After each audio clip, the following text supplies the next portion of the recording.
श्री गणेशाय नमः। सभी भक्तों से निवेदन है कि शिव पुराण की कथा डेली में करता हूँ। आप कम से कम 5 मिनट इसे ज़रूर सुने।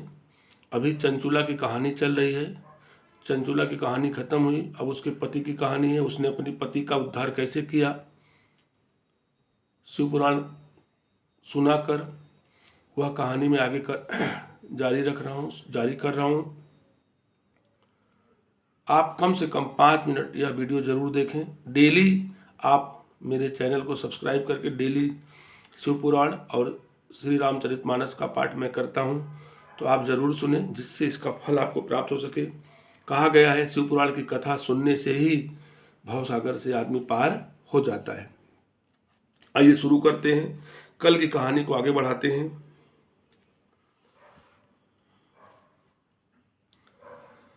चंचुला का पति का क्या कर्म बन गया था उसकी बात करते हैं। वह अस्त्र शस्त्र लेकर हिंसा करता, बाएं हाथ से खाता, दीनों को सताता और क्रूरता पूर्वक पराये घरों में आग लगा देता था। चांडालों से प्रेम करता और प्रतिदिन वेश्या के संपर्क में रहता था। बड़ा दुष्ट था वह पापी। अपनी पत्नी का परित्याग करके दुष्टों के संग में ही आनंद मानता था। वह मृत्यु पर्यंत दुराचार में ही फंसा रहा। फिर अंतकाल आने पर उसकी मृत्यु हो गई। वह पापियों के भोग स्थान घोर यमपुर में गया और वहां बहुत से नरकों का उपभोग करके वह दुष्टात्मा जीव इस समय बिंद पर्वत पर पिशाच बना हुआ है। वहीं वह दुष्ट पिशाच अपने पापों का फल भोग रहा है। तुम उसके आगे यत्न पूर्वक शिव पुराण की उस दिव्य कथा का प्रवचन करो। ऐसा किसने कहा? ऐसा पार्वती जी ने तंबूरों को कहा। तुम उसके आगे यत्न पूर्वक शिव पुराण की उस दिव्य कथा का प्रवचन करो, जो परम पुण्यमयी तथा समस्त पापों का नाश करने वाली है। ऐसा पार्वती ने क्यों कहा तंबूरे को? क्योंकि पार्वती से चंचुला ने विनती किया कि मेरे पति का उद्धार कर दो।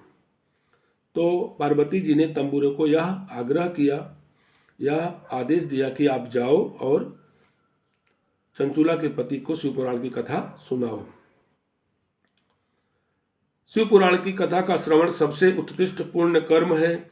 उससे उसका हृदय शीघ्र ही समस्त पापों से शुद्ध हो जाएगा और वह प्रेती योनि का परित्याग कर देगा।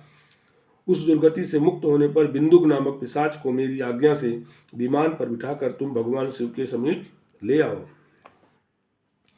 सूत जी कहते हैं, शौनक महेश्वरी उमा के इस प्रकार आदेश देने पर गंधर्वराज तंबूरु मन ही मन बड़े प्रसन्न हुए।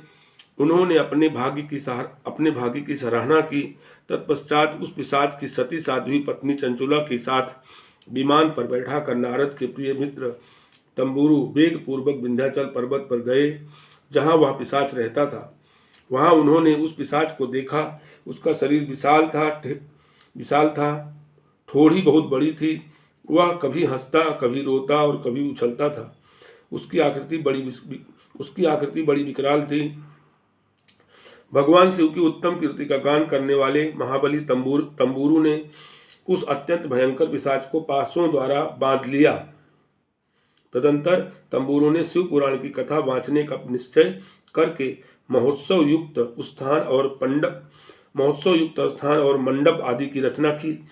इतने में ही संपूर्ण लोकों में बड़े वेग से यह प्रचार हो गया कि देवी पार्वती की आज्ञा से एक पिशाच का उद्धार करने के उद्देश्य से शिव पुराण की उत्तम कथा सुनने के लिए तंबूरु विंध्य पर्वत पर गए हैं। फिर तो उस कथा को सुनने के लोभ से बहुत से देवर्षि भी शीघ्र ही वहां जा पहुंचे। आदर पूर्वक शिव पुराण सुनने के लिए आए हुए लोगों का उस पर्वत पर बड़ा अद्भुत और कल्याणकारी समाज जुट गया। फिर तंबूरु ने उस पिशाच को पासों से बांधकर आसन पर बिठाया और हाथ में वीणा लेकर गौरी पति की कथा का गान आरंभ किया। पहले अर्थात विद्येश्वर संहिता से लेकर 7वीं वायु संहिता तक महात्म्य सहित शिव पुराण की कथा का उन्होंने स्पष्ट वर्णन किया। सातों संहिताओं सहित शिव पुराण का आदर पूर्वक श्रवण करके वह सभी श्रोता पूर्णतः कृतार्थ हो गए। उस परम पुण्यमय शिव पुराण को सुनकर उस पिशाच ने अपने सारे पापों को धोकर उस पैशाचिक शरीर को त्याग दिया। फिर तो शीघ्र ही उसका रूप दिव्य हो गया, अंग कांति गौरव वर्ण की हो गई, शरीर पर श्वेत वस्त्र तथा सब प्रकार के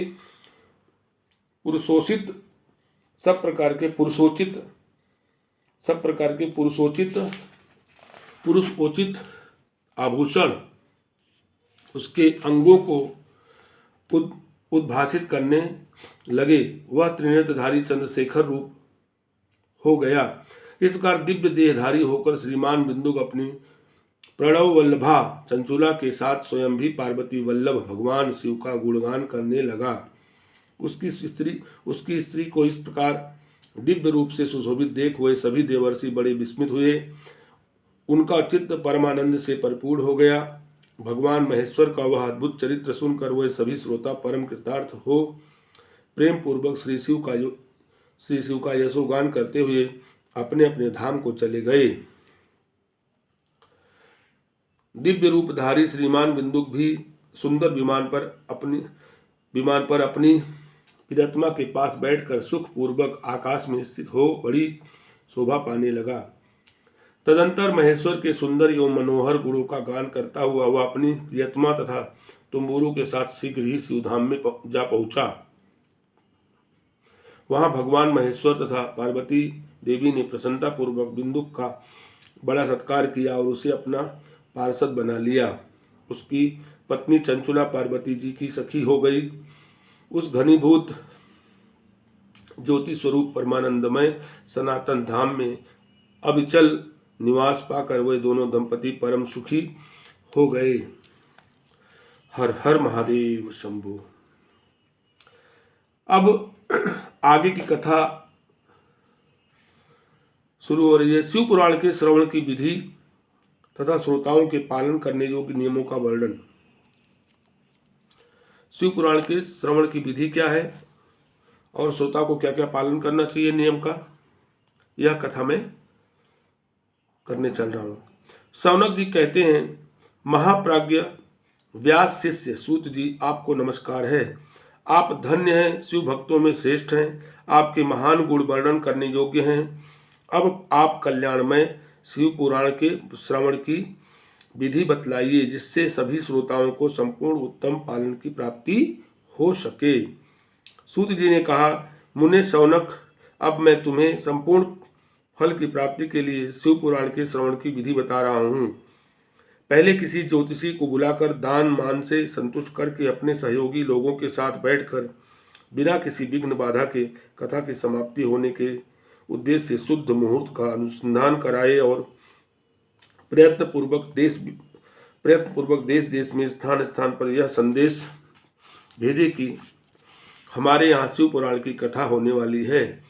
अपने कल्याण की इच्छा रखने वाले लोगों को उसे सुनने के लिए अवश्य पधारना चाहिए। कुछ लोग भगवान श्री हरि की कथा से बहुत दूर पड़ गए हैं। कितने ही स्त्री शूद्र आदि भगवान शंकर के कथा कीर्तन से वंचित रहते हैं। उन सबको भी सूचना हो जाए ऐसा प्रबंध करना चाहिए। देश देश में जो भगवान शिव के भक्त हों तथा शिव कथा के कीर्तन और श्रवण के लिए उत्सुक हों, उन सबको आदर पूर्वक बुलवाना चाहिए और आए हुए लोगों का सब प्रकार से आदर सत्कार करना चाहिए। शिव मंदिर में, तीर्थ में, वन प्रांत में अथवा घर में शिव पुराण की कथा सुनने के लिए उत्तम स्थान का निर्माण करना चाहिए।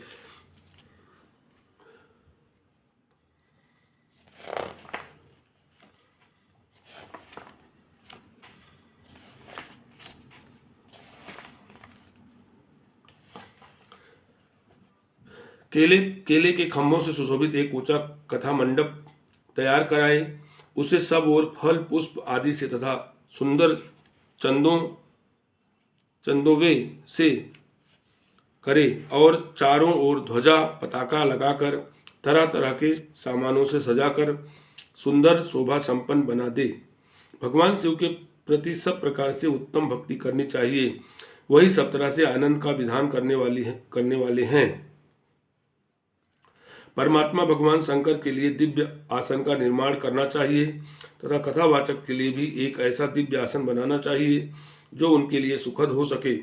मुने नियम पूर्वक कथा सुनने वाले श्रोताओं के लिए भी यथा योग्य सुंदर स्थानों की व्यवस्था करनी चाहिए।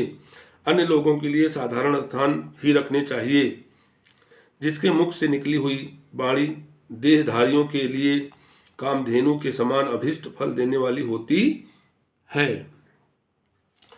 उस पुराण वेत्ता विद्वान वक्ता के प्रति तुच्छ बुद्धि कभी नहीं करनी चाहिए। संसार में जन्म तथा गुणों के कारण बहुत से गुरु होते हैं, परंतु उन सब में पुराणों का ज्ञाता विद्वान ही परम गुरु माना गया है। पुराण वेत्ता पवित्र, दक्ष, शांत, ईर्ष्या पर विजय पाने वाला, साधु और दयालु होना चाहिए। ऐसा प्रवचन कुशल विद्वान इस पुण्यमयी कथा को कहे। सूर्योदय से आरंभ करके 3:30 प्रहर तक उत्तम बुद्धि वाले विद्वान पुरुष को शिव पुराण की कथा सम्यक रीति से बांचनी चाहिए। मध्याह्न काल में 2 घड़ी तक कथा बंद रखनी चाहिए, जिससे कथा कीर्तन से अवकाश पाकर लोग मल मूत्र का त्याग कर सकें।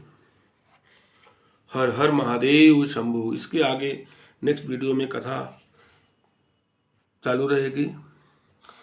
ओम नमः शिवाय।